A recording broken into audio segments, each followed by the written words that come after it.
Saudações, galera! Tudo bem com vocês? Eu me chamo Fábio Barros, sou educador de Biologia e Química e hoje estaremos aqui para mais uma videoaula sobre os processos metabólicos do citoplasma, pelo menos os mais pedidos no Enem.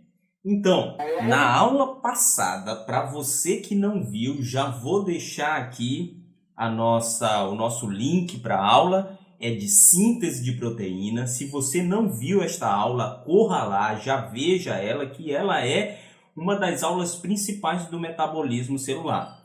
Mas agora a gente entra então no processo metabólico, que nós chamamos então de metabolismo energético, ou seja, a gente entra agora na parte de transformação, conversão de energia. Lembra nas primeiras aulas de biologia, quando a gente falava que um ser vivo precisa ter 4 características? Primeiro, ser formado de substâncias orgânicas. Segundo, ter metabolismo. Terceiro, capacidade de se reproduzir. E quarto, de evoluir. Pois é, nós estamos no processo metabólico. E em metabolismo, a gente falava duas coisas principais. Surgia sempre a dúvida na cabeça do aluno, do educando. O que é metabolismo? Então, a gente chegava com a luz do conhecimento e dizia: metabolismo é a capacidade de produzir substâncias orgânicas convertendo energia. Olha só. Então, ao final do metabolismo, nós temos a produção de substâncias orgânicas convertendo energia. Obviamente, veja bem, no link que eu deixei para vocês, de síntese de proteína, é a parte de produção de biomassa. Ou seja, como é que a proteína é produzida no citoplasma celular por ação do ribossomo. Isso mesmo, galera. Quem respondeu aí, respondeu ribossomo, respondeu? Certo, muito bem. Então, agora a gente entra na parte de converter energia para produzir substâncias orgânicas. Existem duas formas principais, aquelas ligadas a fatores que nós chamamos então de heterotróficos, que precisam comer para converter energia, e aqueles chamados então de autotróficos, que não precisam comer. Na prática a gente diz que eles produzem seus próprios alimentos, certo? Então, nós vamos iniciar pelo metabolismo heterotrófico.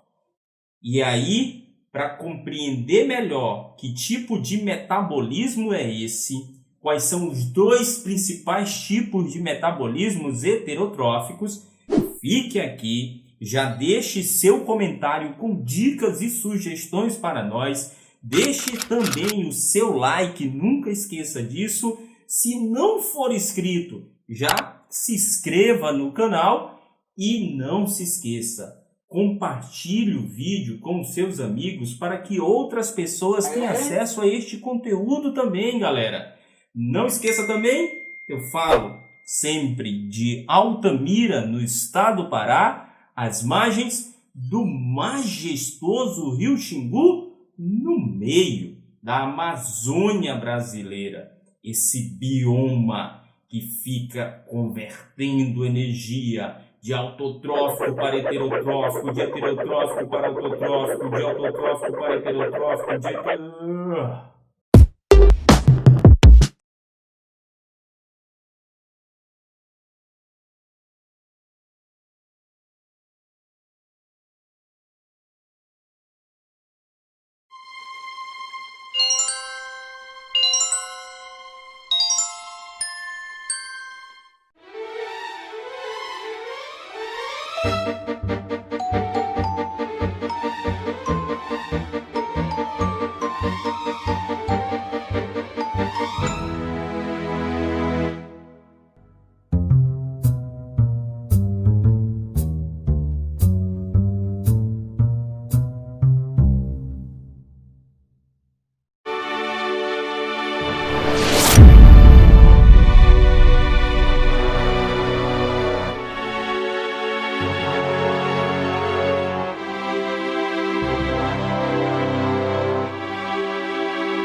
O que tudo isso tem em comum?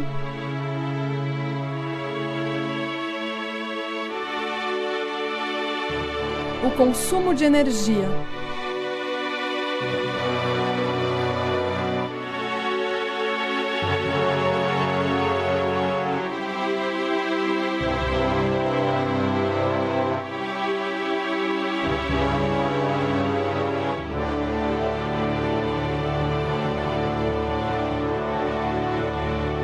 Mas, afinal de contas, o que é energia? Então, galera, viram o vídeo aí, com todos os créditos na descrição. Obviamente, para deixar registrado, né? Saber quem é o autor da obra, isso é muito fundamental. E agora a gente aprofunda, então, o nosso conceito de metabolismo energético.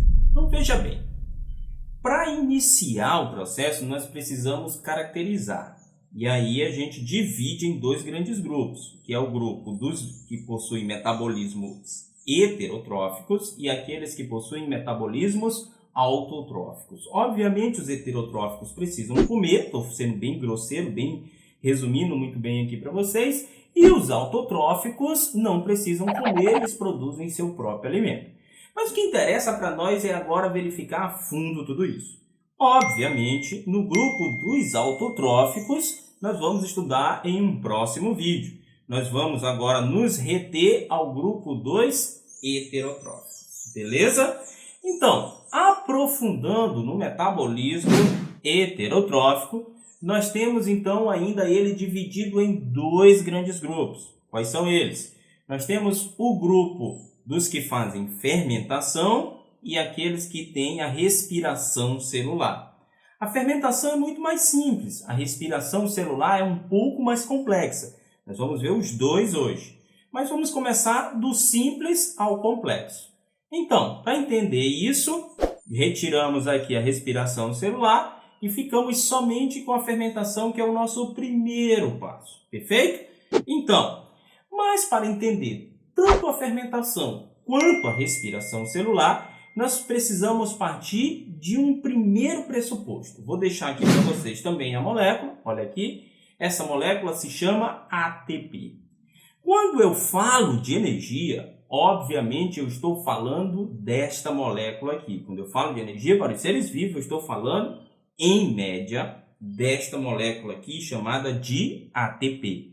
Tu já sabe, ATP é uma sigla, que significa adenosina trifosfato, beleza? Por quê? Porque eu tenho uma adenina, que eu chamo de adenosina, ligada a 3 fosfatos.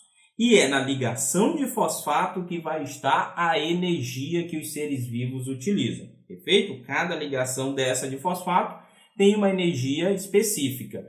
Obviamente, quanto mais distante eu vou ficando da adenina, mais energia eu tenho. Então, essa ligação última aqui é a ligação mais energética, preferida pelos seres vivos.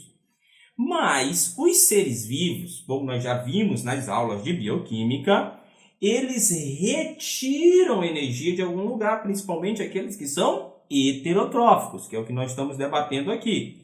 Eles podem retirar energia do carboidrato. Quem são os carboidratos? Quem são os carboidratos? Açúcares, né? Eles podem retirar energia dos lipídios. Quem são os lipídios? São gordura, óleo, cera. Das proteínas, quem são as proteínas? Carne, né? Pele, cabelo, tudo isso é proteína. E por último, eles podem retirar energia ainda. Aí aqui é o processo que está no ATP dos ácidos nucleicos. E aí o ATP está envolvido nesse processo, sendo ele uma adenosina, uma adenina, que é uma das bases nitrogenadas do DNA e do RNA. Perfeito, galera? Então, o que os seres vivos fazem? Eles retiram energia da glicose, do lipídio, da proteína ou do ácido nucleico e armazenam essa energia no ATP. Eles fazem isso. Por quê? Porque simplifica o processo metabólico. Se você lembra que para o processo metabólico eu preciso de uma enzima específica para cada coisa, porque as enzimas são muito específicas para cada ação, para cada reação. Se eu for retirar energia no momento em que eu preciso, por exemplo, vou correr, né? Estou andando na rua, um cachorro me ataca, eu estou correndo, eu preciso de energia imediata, senão o cachorro me morde. Então, o que vai acontecer aqui? Eu teria que escolher qual enzima eu utilizo. Eu utilizo a enzima para tirar a energia do carboidrato, para tirar a energia do lipídio, para tirar a energia da proteína. De onde que eu utilizo a enzima? Para evitar tudo isso, escolher as enzimas que eu preciso para retirar a energia de cada um, o que o teu corpo faz? Ele pega a energia do carboidrato, a energia do lipídio, a energia da proteína e converte toda essa energia em ATP. Ou seja, ATP é o que nós chamamos de moeda energética. Veja bem, moeda energética. Por que moeda? Porque ele faz um processo de convenção. Ou seja, ele unifica ali, é o equivalente geral do carboidrato, do lipídio e da proteína. Perfeito, galera? Tudo certo aqui? Então, por isso, o ATP foi escolhido pela célula, em média, para ser utilizado imediatamente. A célula retira da glicose que estava armazenada em algum lugar, né? Retira do lipídio que estava armazenado em algum lugar, retira da proteína que estava armazenada em algum lugar, e converte tudo em ATP para ser utilizado quando um cachorro te atacar. Perfeito? E como é que ocorre esse processo? Nos primórdios da vida, nós já tínhamos isso ocorrendo, por isso que nós herdamos isso como seres um pouco mais complexos. Então, na fermentação, que é o primeiro passo nosso, ela é utilizada por seres mais simples, que são os seres unicelulares. Isso ocorre principalmente em bactérias e fungos, que são seres unicelulares. Então, nós temos alguns tipos específicos de fermentação. Eu vou buscar aqui no meu computador, né? Não estranhe que eu vou estar sempre utilizando aqui o computador, então às vezes vou estar olhando para baixo, e vou projetar aqui no holograma para que você possa estar visualizando. Então eu visualizo pelo computador, você visualiza pelo holograma e a gente vai sanando aí as nossas dúvidas, e qualquer dúvida vai deixando aí nos comentários para que a gente possa ir tirando, beleza? E não esqueça, já curta o vídeo, porque vocês sempre esquecem de curtir o vídeo. Pelo amor de Deus, não esqueça de curtir o vídeo. Beleza? Voltando para cá então. Galera, então, nós temos alguns tipos de fermentação, como está aparecendo aí para vocês no nosso holograma. A primeira é a fermentação lática. Como é que ocorre? A bactéria, o fungo, né? Ele vai comer a glicose. O que é a glicose? Carboidrato. E retirar a energia dessa glicose para produzir o quê? ATP. Lembra disso? Então, o que tu precisa focar nessa reação aqui é o saldo. Olha o saldo. Dessa reação eu tenho um saldo de 2 ATPs, retirando energia da glicose, por meio de fermentação lática. Obviamente, sempre tem um resíduo, sempre sobra alguma coisa. O que vai sobrar aqui é o ácido lático. Perfeito? Sobrou aqui o ácido lático. Depois tu vai ver também que a tua célula realiza um processo semelhante e vai entender como isso é importante para que a gente entenda algumas coisas que ocorrem, inclusive, no nosso corpo. Perfeito? Então vamos lá. Mas nós estamos falando aqui inicialmente de fermentação. Depois, nós temos um outro tipo de fermentação muito utilizada por nós no processo econômico de produção de bebidas alcoólicas, que é a fermentação alcoólica. Como é que ocorre isso? Bactérias e fungos também comem a glicose. Glicose é essa que pode estar presente em qualquer lugar, galera.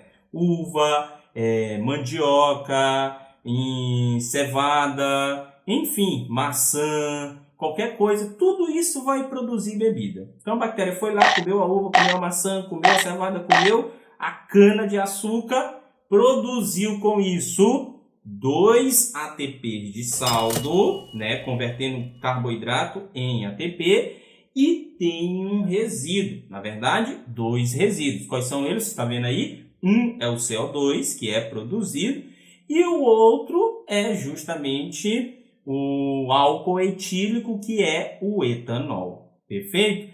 Então, esse álcool etílico produzido, também conhecido por nós como etanol, se foi produzido a partir de uma bactéria que comeu a uva, ela está produzindo vinho.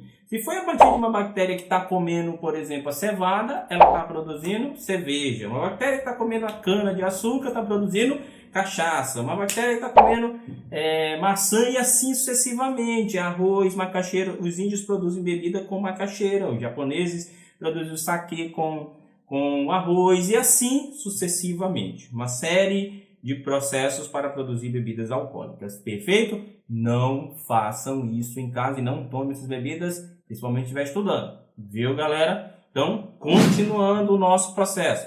Nós temos ainda a chamada fermentação acética. Na fermentação acética, a bactéria come, ou o fungo come a glicose, que é o carboidrato, produz com isso, convertendo em ATP, o saldo de 2 ATP para cada uma delas, lembrem disso. E tem um produto final, que é o CO2 e também o ácido acético. Vocês sabem o que é ácido acético? Sabe o que é? É o vinagre. Então, cuidado. Por exemplo, eu tenho a uva lá, eu vou querer produzir vinho. Coloco bactéria ou coloco fungo, ele vai lá e produz vinagre em vez de vinho. É por isso que algumas pessoas tomam vinho e falam assim, isso aqui não é um vinho, isso aqui é um vinagre. Porque o processo de produção foi errado. Ou seja, não é de qualidade. Perfeito?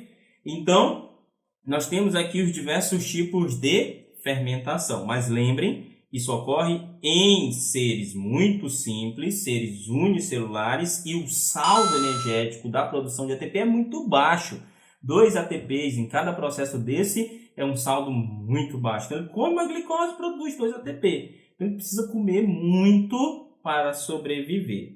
Nós, então, temos um outro processo metabólico, porque nós somos mais complexos. Vamos entender como ocorre a complexidade do metabolismo energético, então, em nossas células? Vamos lá? Então, agora, partindo para o metabolismo energético da respiração celular, que nós chamamos.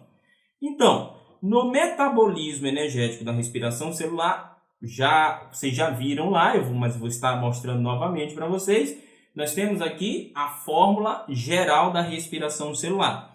Depois, no próximo vídeo, vocês vão analisar que na autossustentabilidade da vida, fica até redundante isso, né? Mas é assim que a gente utiliza mesmo.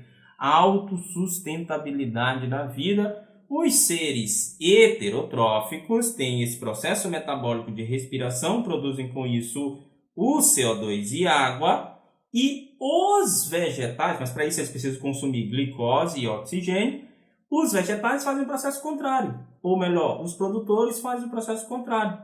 Eles pegam então o CO2 mais a água, converte isso em carboidrato e oxigênio, garantindo então a sustentabilidade da vida.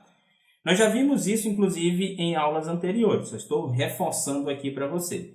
Mas garantindo então lá a respiração celular, as nossas células precisam retirar a energia desta glicose para sobreviver. E é aqui que começa um processo fantástico, absolutamente lindo, complexo, mas maravilhoso. Mas isso, né, galera, já é uma outra história. Então, vou fazer um outro vídeo, parte 2, de metabolismo energético, para a gente estudar somente o processo da respiração celular. Aí a gente aprofunda bem no assunto e fica fera, tranquilo? Mas não esqueça, galera, bicho, curta esse vídeo e assine o canal, senão eu vou usar todas as forças das minhas mitocôndrias para... Enfim. Beleza, galera? Não esqueça também de compartilhar com seus amigos para que outras pessoas tenham acesso a este conteúdo também e deixar aqui seus comentários com dicas e sugestões para nós, beleza? A gente se vê então no próximo vídeo estudando muito mais sobre metabolismo energético. E até lá, falou!